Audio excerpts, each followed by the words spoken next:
अश्वमेध यज्ञ। इसमें गुरुदेव आज हमें बता रहे हैं अश्वमेध अर्थात अजय राष्ट्र की सामर्थ्य संपादन। इन दिनों हर किसी की आंखें राष्ट्र को बिखराव के तूफानों से घिरा देख रही हैं।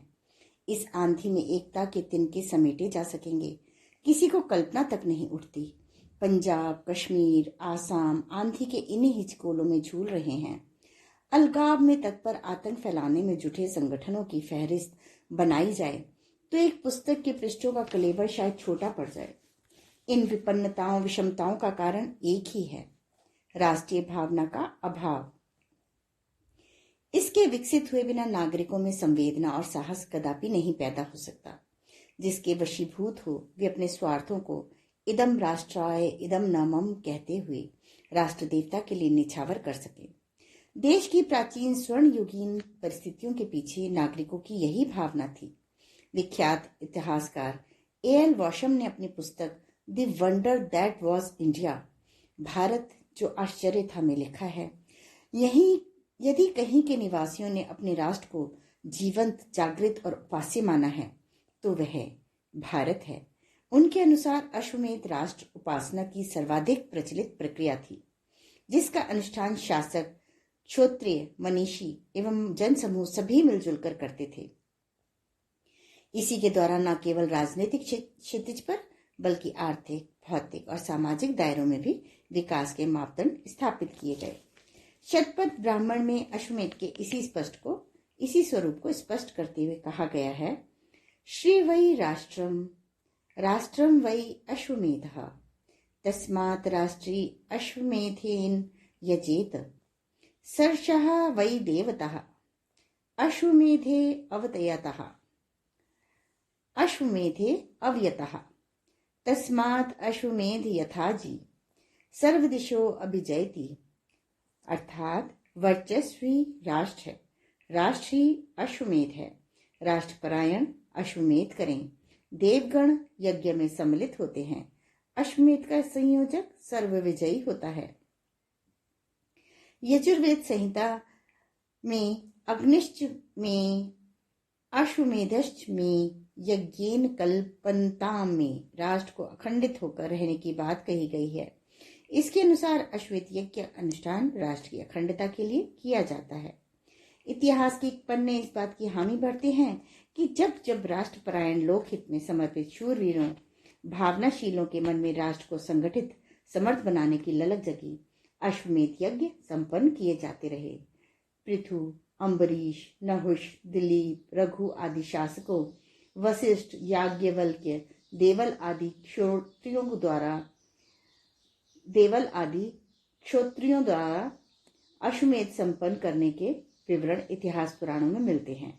रावण के आतंक को समाप्त करने वाले भगवान राम द्वारा अश्वमेध रचाने के वर्णन से वाल्मीकि रामायण के उत्तराकांड सर्व भरे हुए हैं। इन सभी प्रयासों में राष्ट्रम व अश्वमेधः वीर्यम व अश्वः अर्थात पराक्रम ही अश्व है, राष्ट्र को संगठित समर्थ बनाना ही अश्वमेध है, उक्ति चरितार्थ होती दिखती है। ईसा के 185 वर्ष पहले राष्ट्र की इस दुर्दशा ने महर्षि पतंजलि को व्याकुल किया। उनके निर्देश से संगठित राष्ट्र ने अश्वमेध का यजन किया। इसके द्वारा पुण्यमित्र का शौर्य जगा। पुण्यमित्र शुंग के बाद गुप्त वंश के द्वितीय सम्राट समुद्रगुप्त द्वारा 330 ईस्वी में अश्वमेध संपन्न कराने का उल्लेख इतिहास में मिलता है। अश्वमेध यज्ञ की पूर्णाहुति के अवसर पर यशस्वी सम्राट ने ऋग्वेद के इस मंत्र को राष्ट्र मंत्र घोषित किया।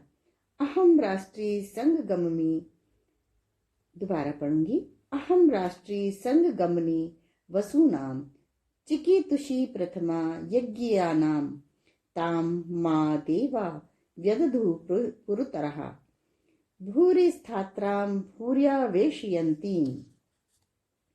अर्थात मैं राष्ट्र की अधीश्वरी, भारत माता, समृद्धियों का संगम, पर ब्रह्म से अभिन्न तथा सभी देवताओं में प्रधान हूँ।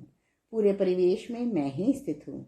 नाना स्थानों में रहने वाले देवता जो भी करते हैं मुझे जानकर ही करते हैं।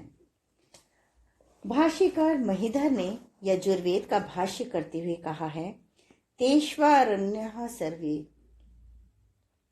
उत्सृष्टव्या न तु हिंसया अर्थात याज्ञिक क्रियाओं को संपादित कर पशुओं को जंगल में छोड़ दिया जाता था। उनकी हिंसा नहीं की जाती थी। पशूनां पाहि गाम मां हिंसी अजामा हिंसी अपि मां हिंसी इमं मां हिंसी द्विपाद पंचुम मां हिंसी रे केश कंचक पशुम मां हिंसयात सर्वभूतानि। भावार्थ, पशुओं की रक्षा करो, गाय को मत मारो, बकरी को मत मारो, भेड़ को मत मारो, दो पैर वाले मनुष्य पक्षी को मत मारो, एक खुर वाले पशुओं घोड़ा गधा को मत मारो, किसी भी प्राणी की हिंसा मत करो। अश्वमेध के हिंसा रहित होने का प्रमाण महाभारत के शांति पर्व के अध्याय में भी देखा जा सकता है। इसमें वसु महाराज द्वारा अश्वमेध करने का रोचक वृतांत है।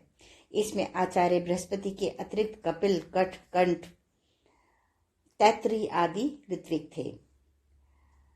महाभारत काल के अनुसार यहाँ न तत्र पशु घातो भूत, पशुओं की किसी भी तरह की हत्या नहीं की गई। यूं तो यज्ञ में किसी भी तरह की हिंसा वर्जित है, फिर अश्वमेध के अश्व को तो स्तुत्य ठहराया गया है।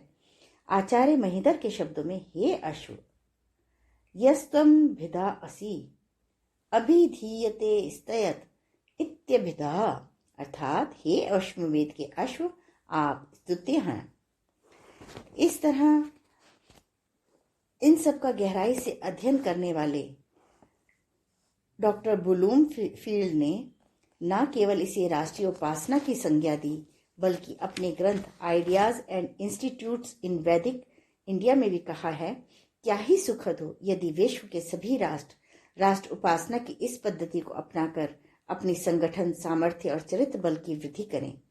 अश्वमेध आयोजनों की वर्तमान श्रृंखला पर विचार करके यही कहा जा सकता है कि मनीषी ब्लूमफील्ड की आकांक्षा पूर्ति का समय आ गया है।